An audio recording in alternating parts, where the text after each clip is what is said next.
Josh. Hey, girl. You gonna help Mama? You gonna help me? You gonna help me? Okay, Dad, love you too. Hi guys, Kim here. Welcome to Backyard Blooms. Today we're going to talk about daffodils. When I grew up in Bardstown, Kentucky, my grandmother always had daffodils, but she always called them Easter flowers. So why would she call them Easter flowers? Well, sometimes Easter is in March and sometimes it is in April. But really, daffodils is more of a March flower. Actually, it is the birth flower for March. So I thought that was pretty cool. And the meaning of the daffodil means regard for someone. So I thought that was pretty cool. So whenever you see daffodils, you can think of regard for someone and also that lovely flower for March. Color Blend sent out an email about daffodils, especially for the South.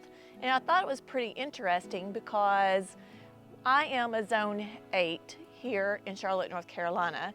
And most of the time I don't have to really deal with any kind of resistant for spring bulbs. My tulips usually come up pretty well, but over the last couple of years I've learned that you're supposed to, here in Zone 8, chill your bulbs for at least 10 weeks or so.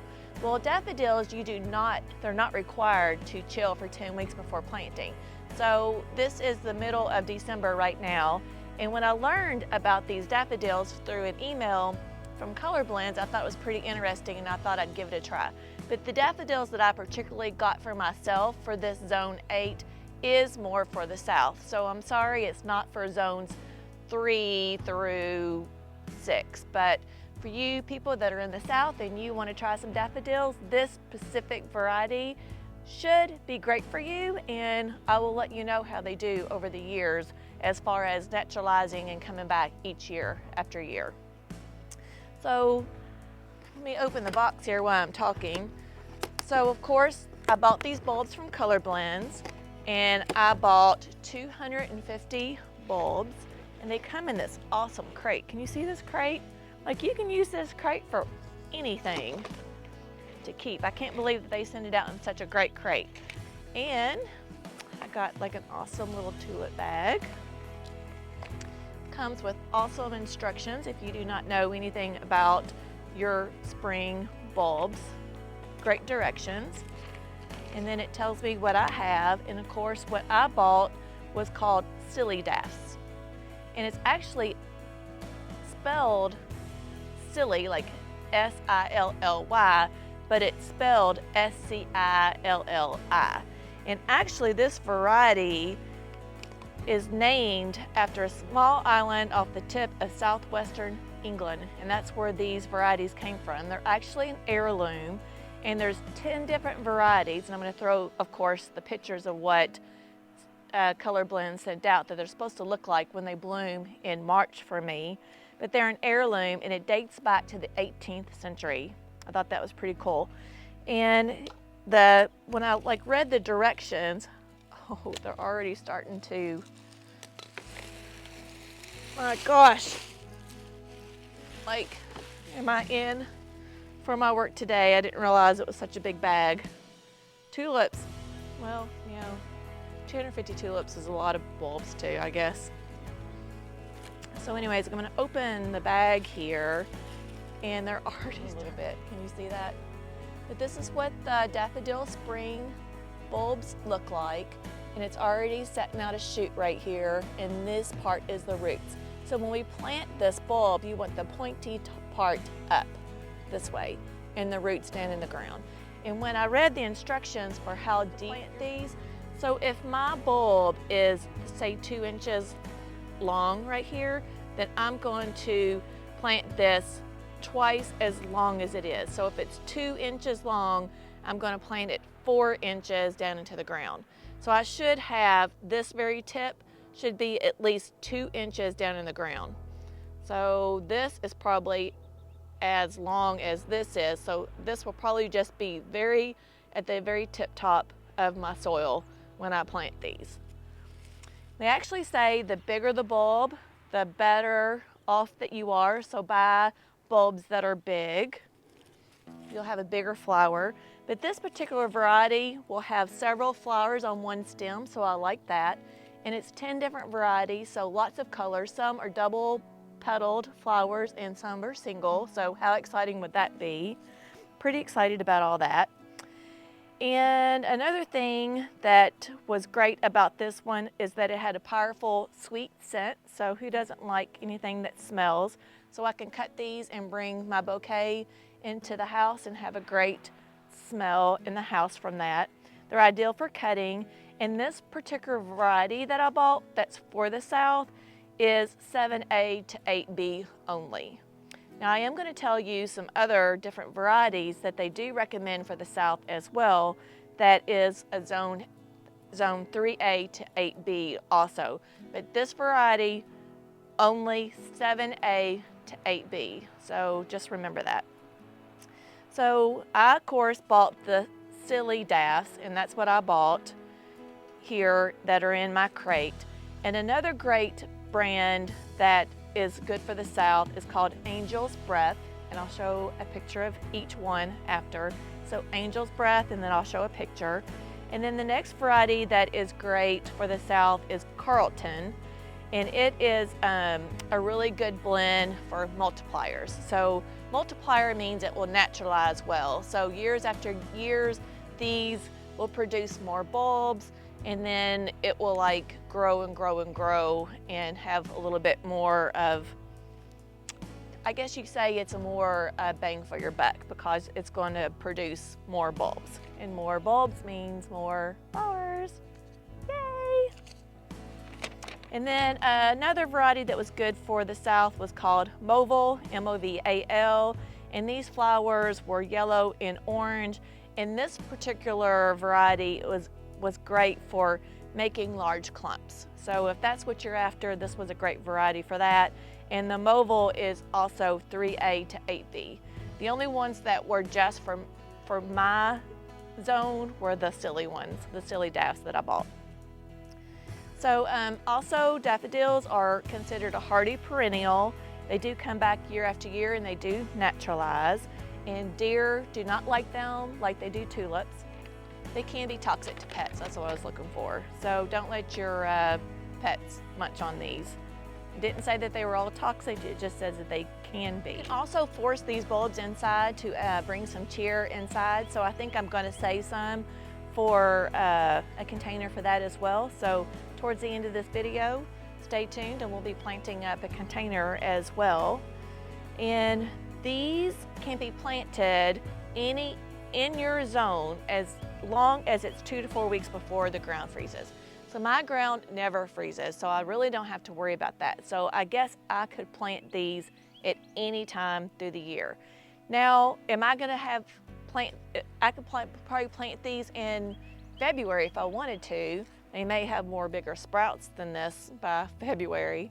But anyways, it's going to be really hard to find these bulbs that time of year. So go ahead and get your bulbs now and plant them now if you like. But you can plant them anytime before the ground freezes, 2 to 4 weeks before the ground freezes. So daffodils aren't picky about the soil. They'll grow in any kind of type of soil, but they do not like to be wet and they like to drain well. So just keep that in mind. I'd say if you put them in a spot that was wet and didn't drain well, they're probably just going to, not root rot, but they'll rot and you won't even get any kind of bloom out of it anyways. So I do have clay soil here in Zone 8, Charlotte, North Carolina. So I'm going to amend my soil with some compost, and that will help these daffodils do a little bit better and get a better start. So you don't really have to add any kind of fertilizer to these bulbs. When you buy these bulbs, they have enough energy and enough nutrients in them to produce the bloom for that following spring. Now, if we don't want to treat these as an annual and we want to treat them as a perennial and we want these to come back year after year, after they bloom and the bloom is gone, you can cut that bloom off, which is called deadheading. So you can do that, but the foliage, we need to keep that foliage on around for at least 6 weeks after the bloom is gone. and that will give the bulb enough nutrients to produce another flower for next year. And another tip that I had read is that you can add bone meal as well. There is a Spoma product that's called Bulb Tone. And Laura with Garden Answer, she does, like every time I see her plant her spring bulbs, she will throw that bulb tone down into the hole when she plants. But like, I'm kind of confused, honestly. So I was doing that at first when I first started planting, but then when I read that they have enough nutrients in here already that they come ready to create a great, they come already enough to create a great bloom. I'm like, well, am I wasting my money? So I chose this year not to do that, but I'm going to take this advice, and if I do not like pull these up from the ground in the springtime after the bloom has already gone away, then I'll take the advice and throw some bone meal on there, so that will help them give the bulb what it needs for the next year and next year after. So a great little quote that I also had read that I want to share with you, and this one is from William Shakespeare. It says, "Daffodils that come before the swallow dares, and take the winds of March with beauty." I thought that was really pretty, so I really wanted to share that with you. So now that I told you everything that I know about daffodils, I got my auger here with me from Power Planter. I have the Easy Dig kit, so I do have the DeWalt. I'll show you guys right here.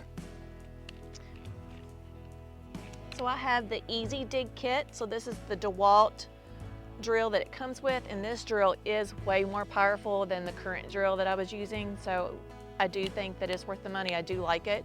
And then it came with a longer auger. This auger is either a 2 or 3 inch, but it's 28 inches long, so you don't have to bend down over as much. And this auger just makes, any kind of auger makes things planting way easy. So I cannot plant everything that I have in my garden without an auger, and I've used an auger for years. So I do want to share a little bit of safety tips with you. If you're a little bit scared about using an auger, always use a handle, because this will help like give you more safety and won't have, if you hit like a rock and the drill will just kind of twist a little bit. But this drill is set on 1, and that helps for the, I guess this is the speed. This helps the drill not twist as much. And if you start feeling it twist when it hits a rock, just don't let it twist you all the way around, just kind of let go. But this safety right here, you can see the 1 right there, that is supposed to help not twist as much when you do hit a rock. And I pray that you guys don't have much rocks in your soil anyways. And let's see, what else was there on the safety? Okay, so it has gears right here. So mine goes 1 all the way up to 11. Can you see those gears? And these gears just kind of make how powerful the drill is. So the advice was like to start on 1, and if you can't dig a hole on 1, then to move it up and move it up. I have mine on 11 and I haven't had any issues, and you'll see me today use this drill. And like I said, I love my Power Planter drill. And if you already have the drill, you can just buy the augers from Power Planter as well. And those links for my link to the Power Planters is in the description below. Yeah, so when I'm starting to plant, I want to put things in as a drift. That way it helps you be able to, instead of putting something in a very straight line, if you put something in a drift like so, like what I'm going to like start here, I might come around here and then come around this way to plant that way. And I'm going to like put 2 or 3 like as a row, but do it as a drift. And that way it makes it look more like it's naturalized into your garden instead of just putting something in a straight line. So that's what I'm going to do. I do have drip in here, so I had to be careful. And I'm not lying to you, like I didn't realize these bulbs were that big. I thought I could plant a hole, and like what I normally do would be put 2 to 3 bulbs in each hole, but these are big bulbs. But anyways, wish me luck.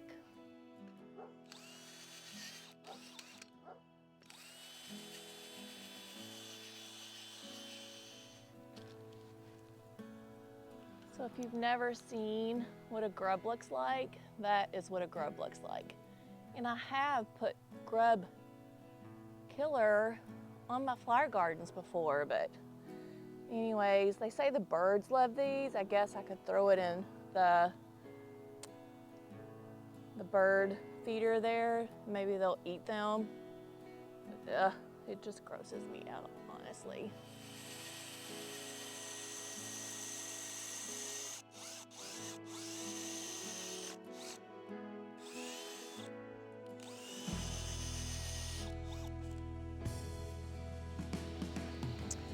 So I've already made 1, 2, 3, 4, 5, 6, 7 holes out of the 250.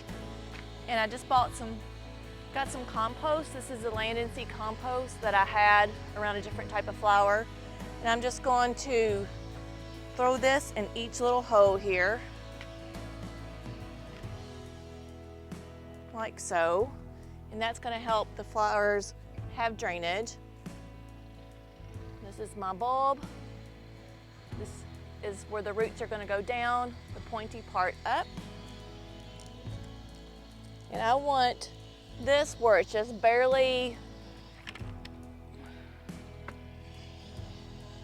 I want this just where it's barely touching the top of the ground. And then I just cover it up.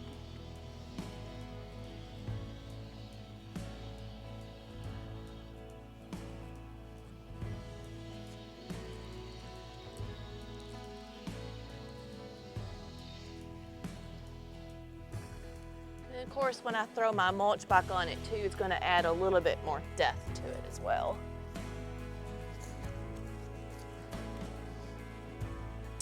And then, like I said, I'm just going to carry like on a drift. So I think I'm going to come over this way towards me and then go back here and then kind of around a little bit.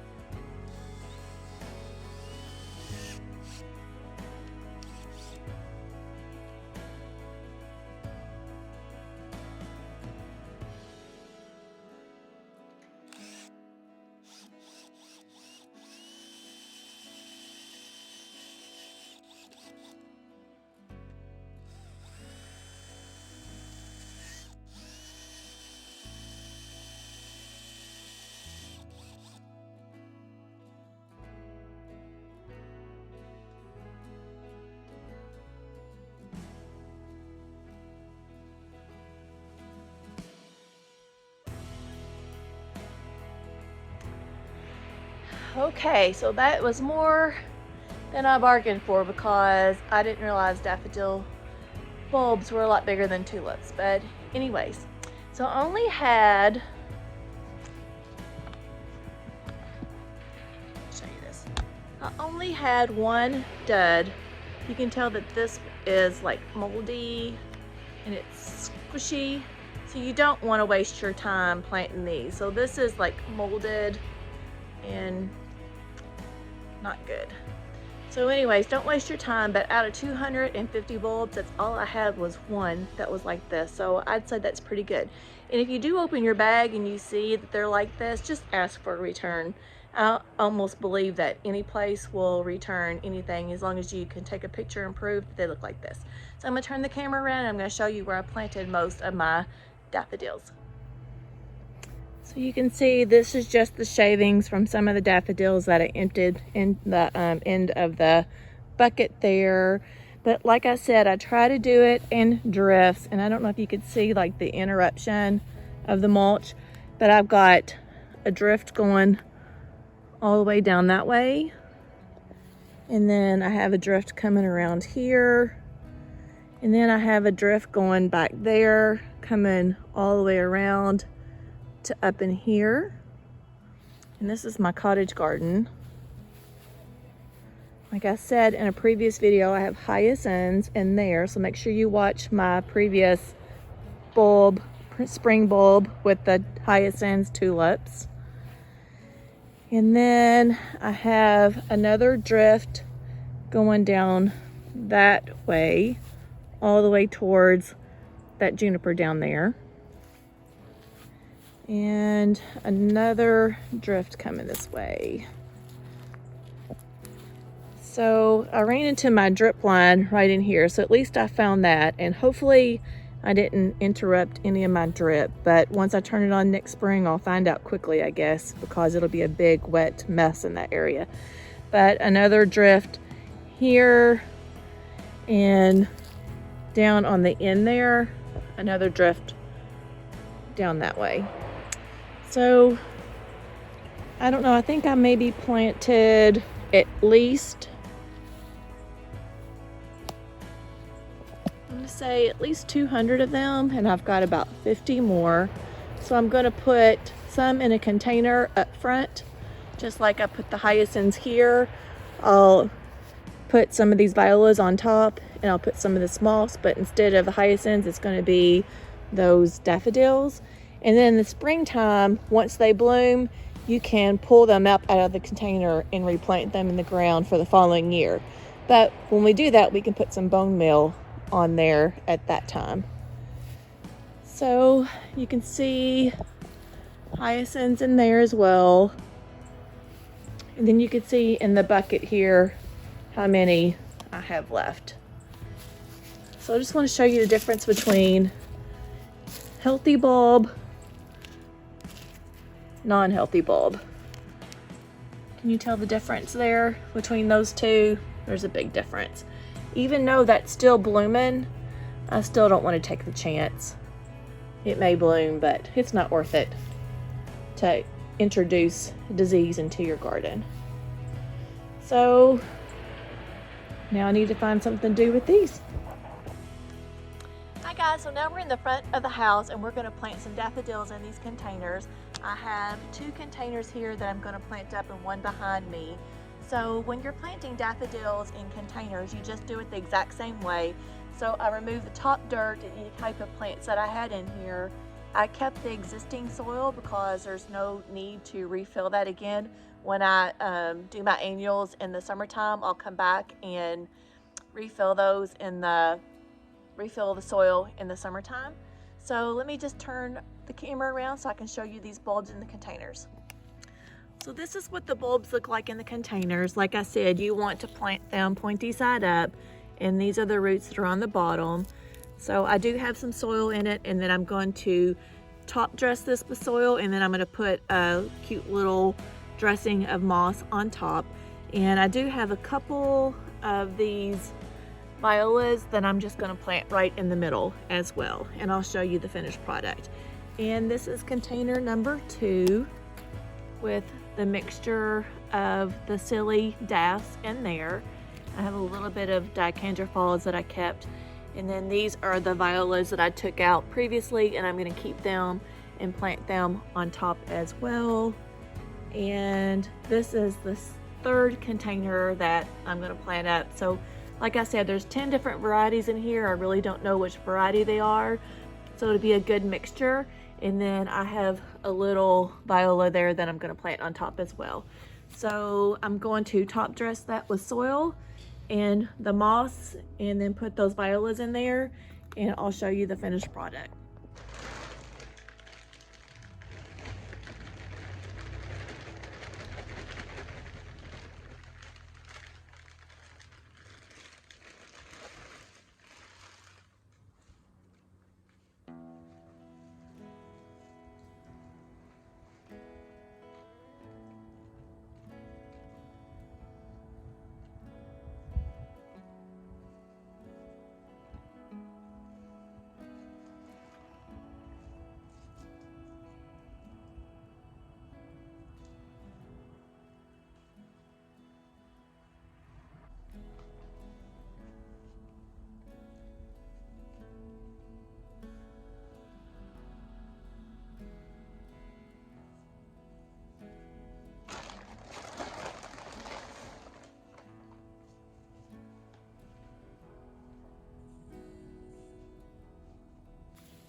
So this is what the finished product looks like. So like I said, I have the daffodils underneath there, all tucked away with potting soil on top, potting soil for containers that drains really well.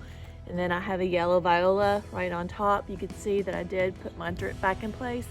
And I absolutely love this moss right here, this dried moss. I just love it. I think it gives it a great finished product. And here's container number 2. This is a lemon coral sedum that still does well here in zone 8, Charlotte, North Carolina. This is a Dicandra Falls. Most of them got zapped by the frost, but this one's still hanging on, probably because it's just a little bit protected from this boxwood right here and these lights maybe. And then a few little violas that were struggling, I went ahead and placed it. And then container number 3, same thing with the daffodils underneath there, and then a viola on top, and dressed it with this gorgeous moss right here, preserved moss. Just love it. And while we're at it, I'll just show you what the other containers are looking like here. So these are the violas with the Dusty Miller, and then of course the lemon coral sedum over here. This is just a powerhouse plant for me in my zone, love it. And coming over here, just another small container. Violas are quite happy right here with the Dusty Millers. And swinging around to my front porch is the 3-tiered container that I got from Kinsman that I did with the forage greens. Show you guys here again in case you didn't see that video. But if you want to know how to do something like this, look at the video that I have on my page. Another container here on the side porch. And what I was really wanting to show you guys is this camellia. So glad that we can do camellias here in our zone. They do like a little bit warmer weather, but look at the bloom. Look how gorgeous these blooms are. Just so pretty.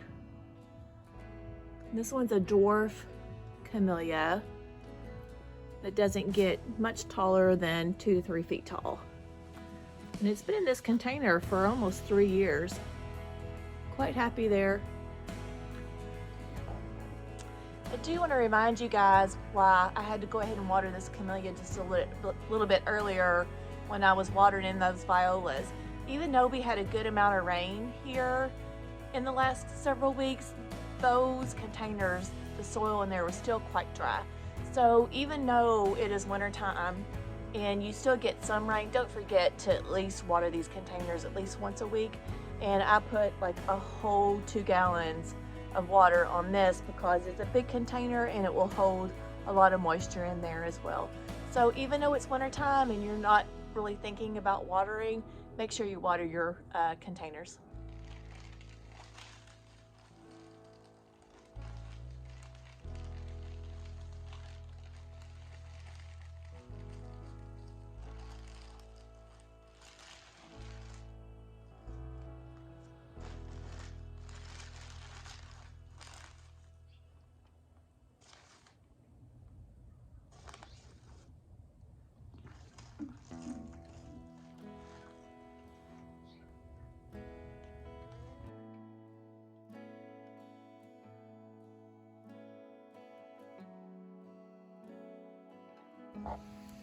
So since I'm really messy with this soil, as you can see, I already got it all over the ground, I decided to do this out here in the front yard.